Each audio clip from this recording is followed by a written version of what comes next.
کہ اگر آپ چاہتے ہیں کہ خدا آپ کی مدد کرے تو آپ انسانوں کی مدد کریں. اگر آپ چاہتے ہیں کہ خدا آپ سے محبت کرے تو آپ انسانوں سے محبت کریں.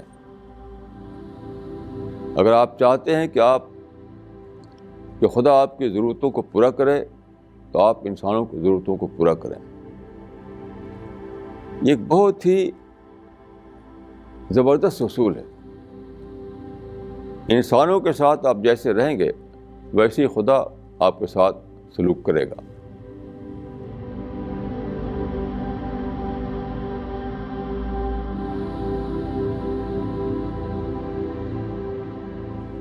بسم اللہ الرحمن الرحیم وصلی اللہ علی النبی الکریم. رب اشرح لی صدری ویسر لی امری واحلل عقدۃ من لسانی یفقہوا قولی. پیغمبر اسلام صلی اللہ علیہ وسلم کے بارے میں ایک بات کہوں گا. جب آپ کو نبوت ملی تو آپ کو تھوڑا گھبراہٹ ہوئی. پہلا واقعہ تھا، پہلا تجربہ تھا. تو آپ اس وقت غار حرا میں تھے. وہاں سے آپ کچھ پریشان یا گھبراہٹ کے ساتھ واپس آئے تو گھر پر تھیں آپ کی اہلیہ خدیجہ. ان سے آپ نے بتایا کہ ایسا ایسا ہوا. اس میں ایک گھبراہٹ شامل تھی کہ وہاں پر فرشتہ آیا، اس نے کہا کہ اقرا، اور پھر وہ جو آیتیں ہیں اقرا بسم ربک الذی خلق وہ اس نے آپ کو سکھائیں. یہ واقعہ ہوا. تو آپ سوچئے کہ غار حرا میں تنہائی تھی، کوئی انسان تو تھا نہیں وہاں. اب اچانک ایک فرشتہ آئے اور یہ سب باتیں ہوں تو اٹ از بٹ نیچرل کہ آدمی میں کچھ گھبراہٹ طاری ہو. تو جب آئے تو حضرت خدیجہ نے کہا کہ اس میں گھبرانے کی کوئی بات نہیں ہے، اس لیے کہ آپ انسانوں کی خدمت کرتے ہیں، انسانوں کی مدد کرتے ہیں. جس انسان کو آپ دیکھتے ہیں کہ وہ ضرورت مند ہے اس کی ضرورت پورا کرنے کے لیے آپ دوڑتے ہیں.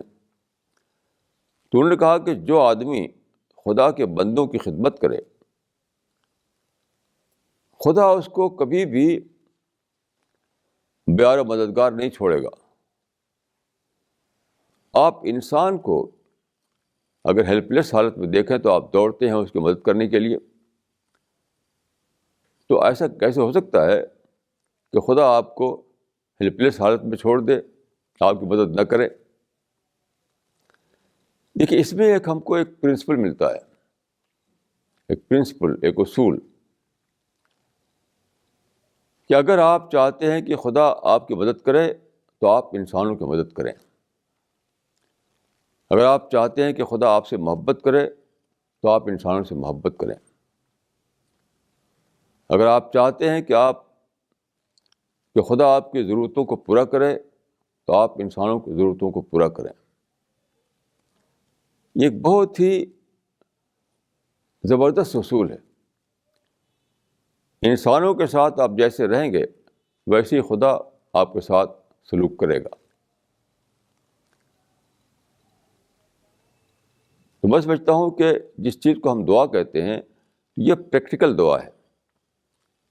ہم کہتے ہیں کہ خدایا میری مدد کر، یہ لفظوں میں بولتے ہیں، لیکن جب ہم انسان کی مدد کرتے ہیں تو ہم اسی دعا کو پریکٹیکل صورت میں دہراتے ہیں.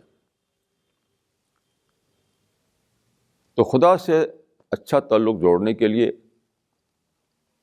اور خدا کی نصرت کو، خدا کی مدد کو اپنے لیے حاصل کرنے کے لیے ضروری ہے کہ وہی سلوک ہم انسانوں کے ساتھ کریں. یعنی جو سلوک ہم چاہتے ہیں خدا سے وہی سلوک ہمیں کرنا پڑے گا انسانوں کے ساتھ. اسی لیے حدیث میں ہے کہ ارحموا من فی الارض یرحمکم من فی السماء.